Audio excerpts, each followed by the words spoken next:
Welcome to Design Thinking Games, a fantasy and user experience podcast. Each episode, your podcast hosts, Tim Broadwater and Michael Schofield, will examine the player experience of board games, pen and paper role-playing games, live-action games, mobile games, and video games. You can find every episode, including this one, on your podcatcher of choice and on the web at designthinkinggames.com. I'm excited to talk about kind of my favorite board game genre.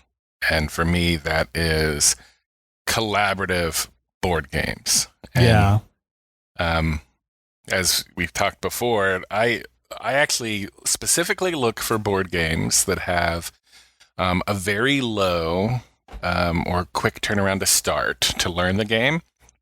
They don't take too long to play, so 15 minutes to an hour tops, and the games are collaborative, meaning that the players are working together for some type of goal, or we all kind of win or we all die, so to speak. I'm not sure, do you have a preference for collaborative games versus competitive games in general for that, or? Yeah, I mean, there's something in between, right? Where there is, I like team-based games. I really like this idea of a group of people who have to collaborate, or you fail, and you're most likely the failure is most. It's certainly poignant because you are playing another group of people, but I guess the other group of actual humans is not really the point. It's collaborators, team versus world. The competitive aspect, I think, is maybe the point where the other human is introduced.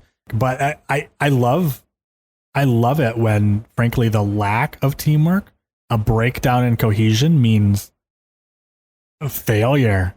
And so I think the common theme here is collaborate or die. And it's really that simple. If it breaks down, you fail. Yeah, so I'm definitely a fan of collaboration games. I think one of the things that I like about tabletop board games with this kind of dynamic of collaboration versus competition is that you're all face to face, right? You're not a computer away, and you're not saying something bad about someone's mom and they can't do anything about it, right? But it makes me think of the different mechanics of collaboration. There's definitely this, like you said, this collaboration or you all die or something bad happens, right?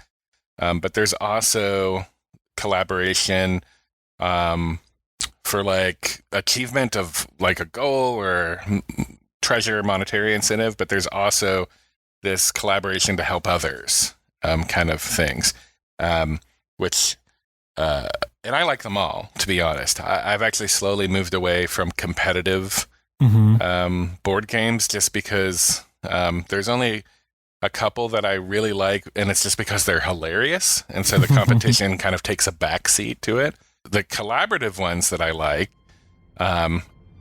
I think a very popular one is the Forbidden Desert or the Forbidden Island games. Are you familiar with those?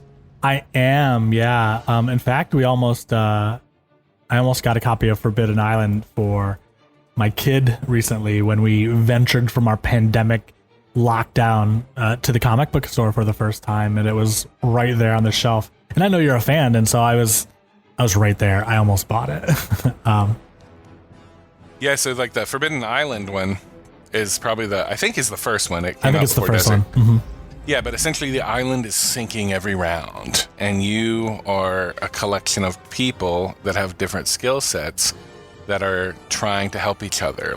Someone can swim, another person is a pilot, another person's a medic who can help people, and there's only certain things that you can do together. It's very similar to Pandemic, if you've ever played Pandemic before. I think we'll talk about Pandemic soon. Yeah. Yeah, so very much like Pandemic, except instead of like the world that you're flying around and you're trying to get samples of diseases and cure them and stop outbreaks, you're all trying to collaborate to get together to get off the island in one piece. So like in Pandemic, and we can just talk about it. I mean, it's essentially to where your characters don't die per se, and I think it's the same thing.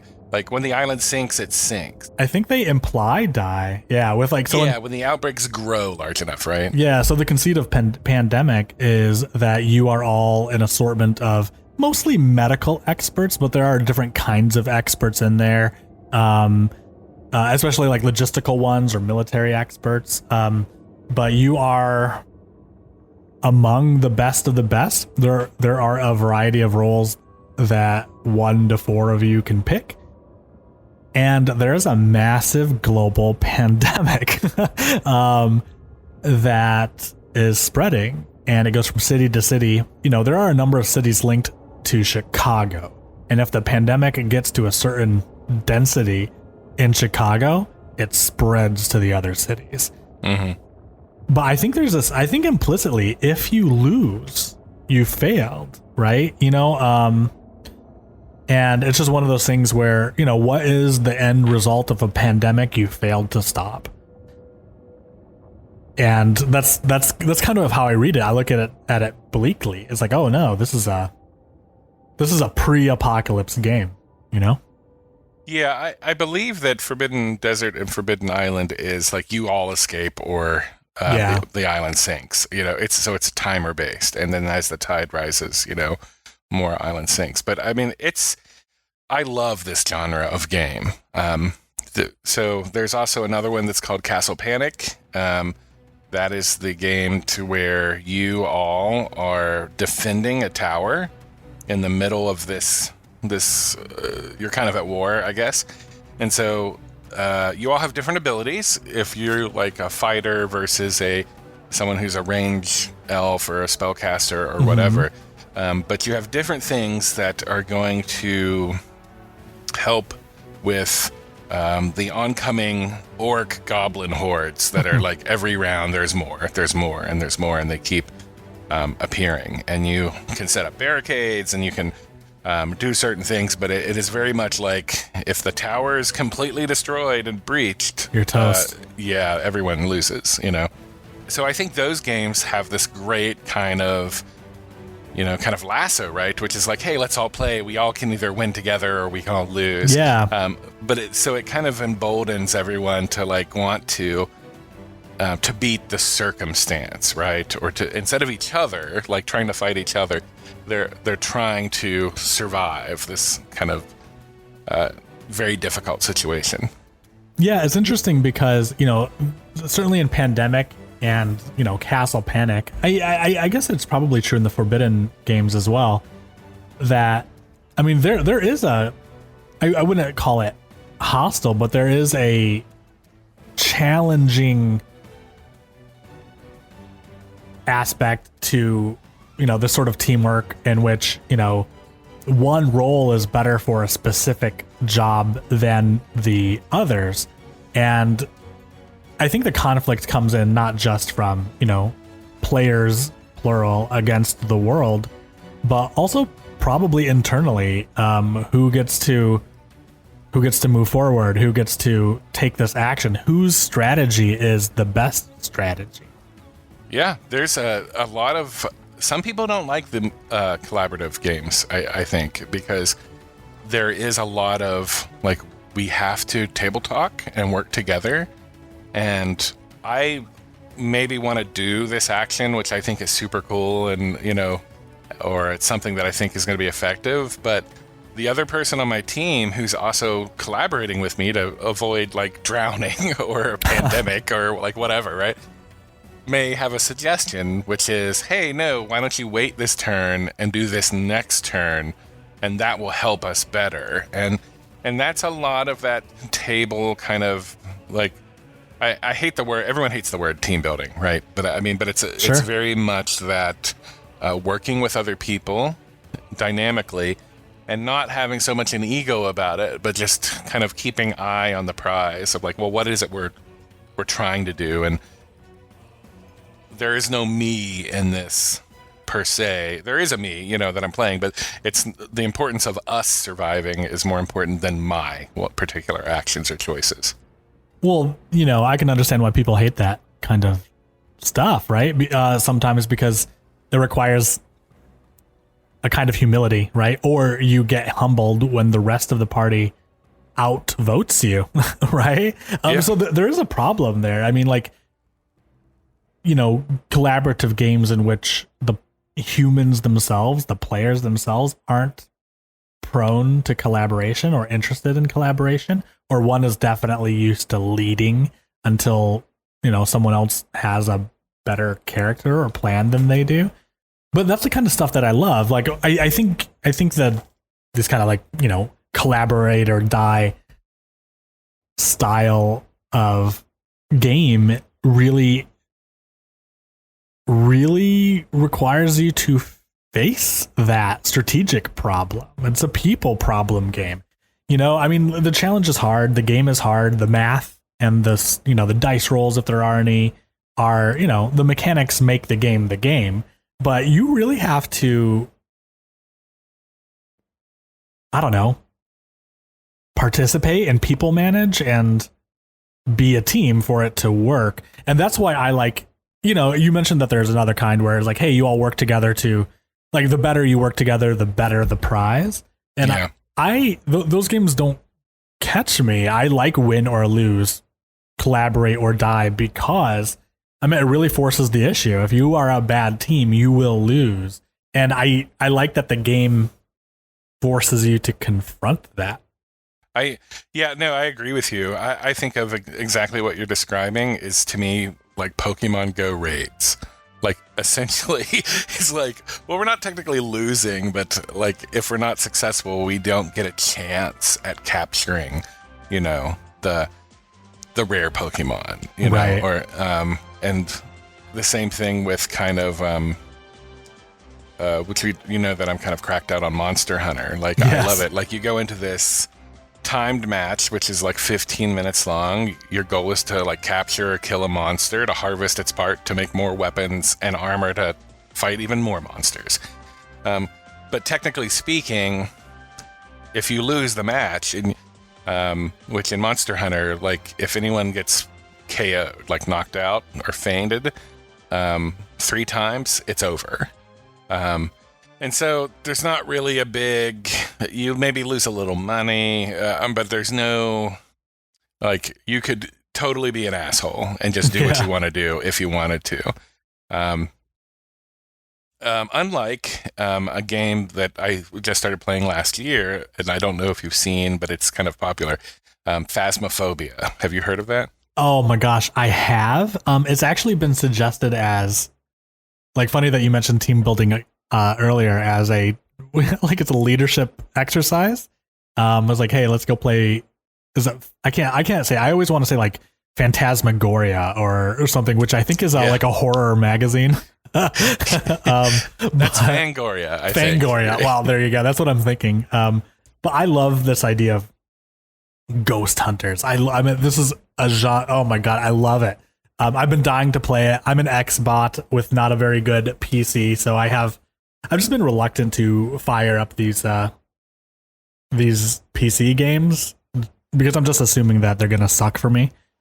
Anyway, I want to hear about your experience here because it looks amazing. I know I would love it. We're talking about the game Phasmophobia, which is the fear of ghosts. Gotcha. It came out on PC last year, and they did like a super early beta release, right?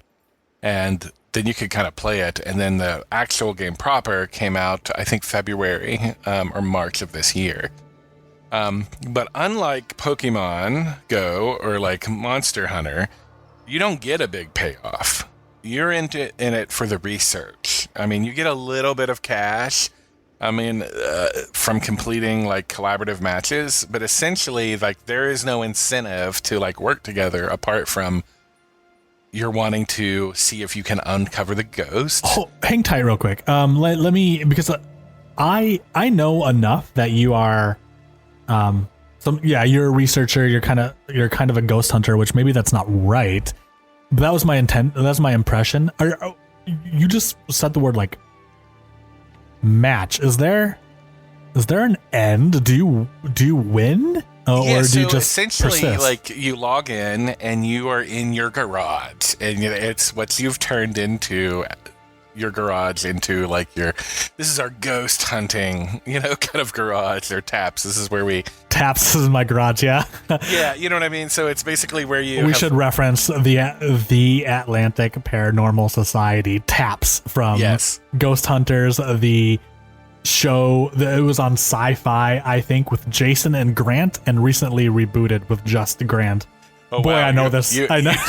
You do. I'm assuming you're a fan then. Oh my god, I love it. And of course, like, I love Ghost Adventures with Zach Bagans and his crew, because they are so...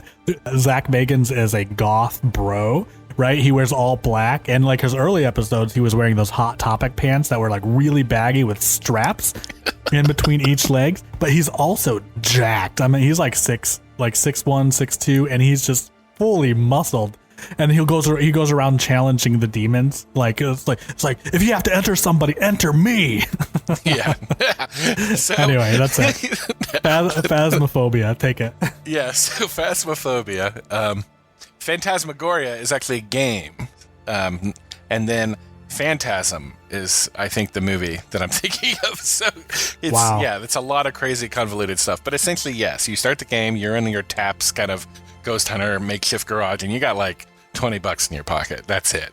And so you're like, I can get like an audio recording device and maybe a flashlight, And so you can team up with other ghost hunters, and you go to these rumored places, like this old farmhouse, or like this abandoned public school, or this old mental asylum. And you've got reports that have come in, and you get like literally a manila folder that is like, this is what we've seen, this is an account of a person, and this is what we know. And so awesome. You are going in with a team, and you only can bring the equipment you can afford. And so the incentive is really to kind of build a little bit of cash so you can get better equipment to keep grinding and doing the same thing. And maybe not grinding, but continue to do it. And if you lose cash or lose money, then it's just like you're kind of depending on your other ghost hunters to like, hey man, will you let me use your flashlight, or because you're lame, Oh wow, I love it. And so essentially you go in and you have like these audio recording devices, and you have smudge sticks, and you have like Ouija boards, and you have UV lights, and you have like these temperature raters, like these thermometer things in your hands and whatever. And you're trying to pin down where the ghost activity is. And then you're trying to engage or act or piss off the ghost, right? To show or move something or turn on water or whatever. Perfect. Yeah. And then capture that like on film and document it. And then that's really what you're getting. You're trying to get evidence. So you're not doing it for cash. You're not doing it for parts. You're not doing it because you're all going to die. You're doing it to get evidence to kind of to see if you could to prove the existence. Now, it is possible to get killed in the game. You can piss off a ghost so much that it literally will attack you. Awesome. But essentially all it is in the game means that you're kind of out of the match. Or by the match, I mean like out of that particular hunt. But you can join the next one. Yeah, and I actually think I don't know if you follow Angry Pug. Angry Pug is probably one of the more popular Twitch streamers. But if you actually search for, I think, Phasmophobia Scream, like he comes up. He's like this bearded guy who like literally just screams like a girl when it happens. And I think that's probably one of the most famous video clips that are out there. So, oh, I found it amazing. Yeah. So I like, those incentives, those like monetary or item or incentives, or like kind of in that part, the research, but I kind of also like just to do good as well. It's Sure. not as much as we're all going to die. Right. But if you've ever heard of Flashpoint or Sentinels of the Multiverse, Yeah. those are games that are where you're essentially trying to do good. In Flashpoint, you're a team of EMTs, firefighters, and there's a building that's on fire, and your team is working together to rescue as many people before it burns down. Yeah, that's interesting. Yeah, you don't lose, but it's like, but you maybe didn't get to save everyone, you know? Well, right, which, you know, like it's really interesting to think about, you know, so we have these like this umbrella category of cooperative or collaborative games. But for me, a lot of it is really driven by that incentive of why you want to collaborate. And one of the things with like Phasmophobia is that I want to play this because I love the genre and I want the scares. Mm-hmm. But I don't know that I have any interest in like working with people there, especially if they're strangers. I'm sure I would, but like the draw wouldn't be the collaboration part of it. Something like Flashpoint, which I've played, is really cool, but it's the same thing. You know, I guess it's like the second tier of severity where, oh my God, you failed to collaborate and so people burned to death, or, you know, yeah. But it's, you know, like for me, because my incentive to collaborate, like the thrill of collaboration is the inter-party conflict, and I don't mean conflict, you know, capital C, hostility, but it's the, you know, the fact that like, hey, we have to make the right bet or else, and your bet, you know, and it's that aspect that really appeals to me. Yeah. There's I don't know if you've heard of Magic Maze either. Magic Maze is probably the most frustrating collaborative game. And the reason why is because you can't talk to each other. Oh, interesting. You can only do, and your nonverbals are limited as well. But Magic Maze is like, you basically pull a heist. Someone's a dwarf, someone's an elf, someone's an orc, yeah, or whatever, and you're trying to get out. But you have to work together, but you can't talk to each other. So you can point to things, and but you may notice something that someone else doesn't, and there's no way to actively tell them, but you have to kind of like infer that they do something, and then they have to kind of be tuned in enough to do it, and it frustrates people. It really does. That sounds awful, to be honest. That's not my cup of tea. I'm not a fan of it. I've tried it, and I probably will never play the game again. But if you want to, like, thinking like of Ghost Hunters and thinking of Phasmophobia, comic books are huge right now. Marvel and DC is nuts. And if you wanted to be a superhero and play on a superhero team and do that, that's what Sentinels of the Multiverse does. I mean, essentially you have all these decks and you choose a deck for whatever hero you want. It could be a Batman-like hero or an alien or like an Iron Man-like hero or something, whatever. But essentially, you have an entire deck for you, and all the other players at the table have a deck for their hero. Mm-hmm. And the difficulty is based on how many players there are. So it's all scalable. You could have, I think they recommend not having more than 6 people. But like essentially, if you have 5 people to sit down, they choose 5 heroes that have 5 corresponding decks, and your difficulty is to the power of 5. But then also, there's a deck for the supervillain that you're fighting, and then a deck for the environment. And so you kind of keep going around in a circle. And let's say you're fighting in the jungle, Captain, and this is not a name, but one of the villains is Omnitron. And he's an artificial intelligence who can create robots and duplicate and has, cyborg robots that attack you. And so each round you all can do something and you can work together as a team or set each other up for these cool moves or help or heal each other. But then the environment could spawn like a rock slide or like a mud pit or like a T-Rex. And then the supervillain also has a move. And it's very difficult. Like a lot of people don't win. It's kind of one of those games to where it's kind of like Betrayal at House on the Hill. There's like... Ooh, that's a good one. Yeah, there's only a 10% chance of winning ever because the villain is that difficult.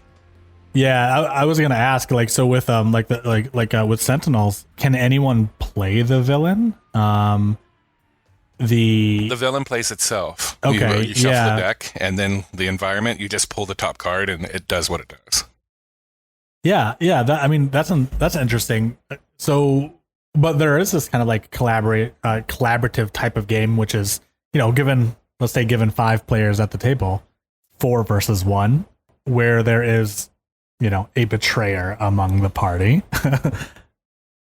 But I think the idea is like, there's this collaboration that is like almost all versus 1, because you can have everyone at the party go against a game villain, the virus, the burning building, the sinking desert, or you all can have a bad guy sitting at the table, a traitor, a spy. The traitor, yeah, a werewolf or vampire in hiding. A vampire, interesting. Yeah, I mean, like this is like I like these games too, right? And I bust out every Halloween.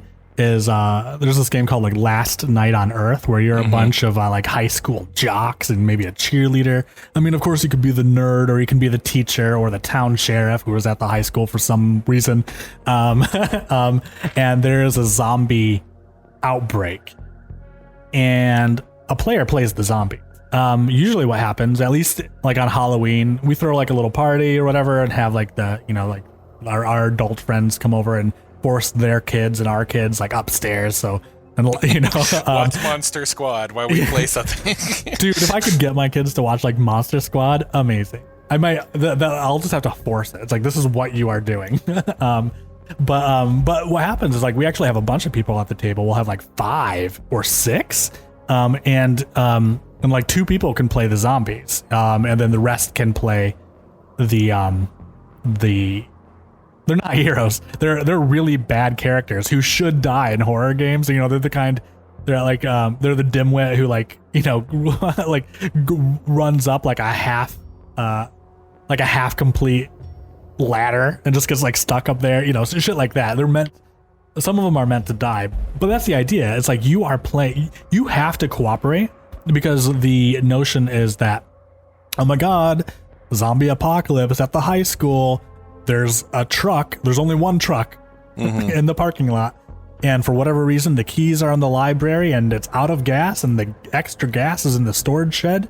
And hey, like some other important part is like over here, like the wrench, and for whatever reason, these things are spread apart, and you all have to collaborate and work together to get each piece. And without coming together, you die. And there are tons of zombies. Like the deck is really stacked against you. Yeah, that's there's those games that are basically collaborate because it's in your best interest. But if you need to cut and run or like save yourself, you can do that, and that's very much what happens with Betrayal at House on the Hill, I think. What? I mean, we've just like fanboyed about like all these different games for some minutes now. What does a well-designed collaboration game look like? I mean, is there like a common theme? I mean, I guess other than the theme of collaborate or die, like a common like mechanic that reinforces this sort of like team building. Like a lot of these have timers, right? So whether or not it's like a literal timer in Pandemic, there's not a timer per se, except that you draw the wrong card, and the severity of the pandemic increases until it reaches like just absolute deadly levels. Effectively, you reach this level, you're done, you're toast. I think the Forbidden games that literally have a timer, and so like there's one thing where just like the external pressure of time forces the issue. Like for instance, oh my gosh, you have to make a decision, or you're all gonna take a step back. Yeah, I think communicating that not only the time is counting down, but in Pandemic or in Dead of Winter, or in other words, that it's getting worse, right? Yes. Like the island is sinking, and the sinking becomes worse each round. So it's more prompting you to be efficient with your time, work together, and make the best choices you can. The other mechanic that I like is that everyone has value, and that everyone is important and has a role and can do multiple things that everyone can do. But then there's also your unique identifiers or abilities that are. Yeah, I think that's important where, like each person can do, maybe just randomly 4 of the same actions, but only this person can do that. And so to pull off the strategy, again, I'm thinking of Pandemic, kind of work together. You have to get that person there. Or, if in Last Night on Earth, only the sheriff can really aim the pistol well. It's just one of these things that, and they all have, the other thing is like, I don't know, I actually don't think it's true for Pandemic, but many of these games, you also carry a flaw of some sort, right? So you have like, you all have like some sort of like common skill set. You have your unique power up, and you also have a flaw. And what that I think creates is, strength and dependency, dependency. So not dependency in a negative way, but yes, it's like, hey, this is how I can best help the group. It's a mechanic for like humility. It's like it's right there in like a number or a stat block that, oh my gosh, Betrayal at House on the Hill. Like some people, there's 4 stats in that game, and some people have a great like physical strength body stat to where they can attack and defend. That is not the person that you want to withstand psychic penetration, yes. Because their mind power is not that great, and then to your point, some of that is sometimes balanced with like everyone can do these 4 actions. However, whereas everyone can do it and it takes 2 turns or 3 turns or 2 tokens or whatever, this person can do it free each round. So that's kind of, and I think that the successful games that have collaboration in them are ones that make that pretty well known. I know a common thing for a lot of the tabletop board games is like you will have your own card, and it literally just highlights, what it is, the abilities that you can do. And that mechanic is through a lot, not just board games, but then I think video games, but also when you think about it, it's also with role-playing games, right? There's a reason why people go like a ranger build, because it's like range damage, right? It's your archer, It is not the tank or the meat shield that is literally in the battle who could take the hits, right? And there's also kind of the medic or the healer or the cleric or whatever who can actually help repair. So let's all kind of get the role that we want to play, and then let's figure out how to do this together. The challenge being, can we survive or defeat the big bad or save as many people, And I can't think of an example where this actually happens, but just to, name the elephant, say the obvious thing here. It's important that these roles are finite. For instance, you all can't be the medic, right? Because you would probably lose. And Dungeons and Dragons, of course, you could have an all cleric party, which is great. But in most of these games, like something like in Pandemic, it all wouldn't work if you all were the helicopter pilot. You guys are fucked.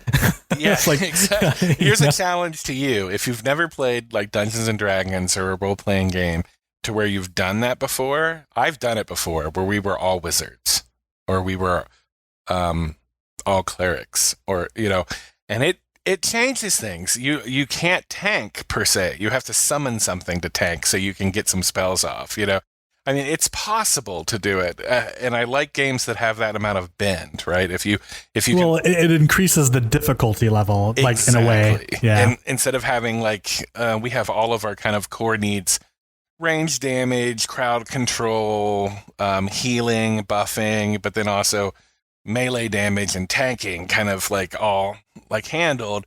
We have to change it up to where it can work another way, but it's just going to be different. Tim, I have a collaborative plea for our listeners to help bolster this team. To be real, it would be awesome if we could get folks to leave reviews on their podcatcher place of choice, like specifically like iTunes or like Google Play stores, and heart, star, favorite this episode and all of the other episodes. What literally every other podcast says, that, hey, this really helps us reach new people. Yo, it totally does. It plays into the algorithm. Thank you for listening to the Design Thinking Games podcast. To connect with your hosts, Michael or Tim, please go to designthinkinggames.com, where you can request topics, ask questions, or see what else is going on. Until next time, game on.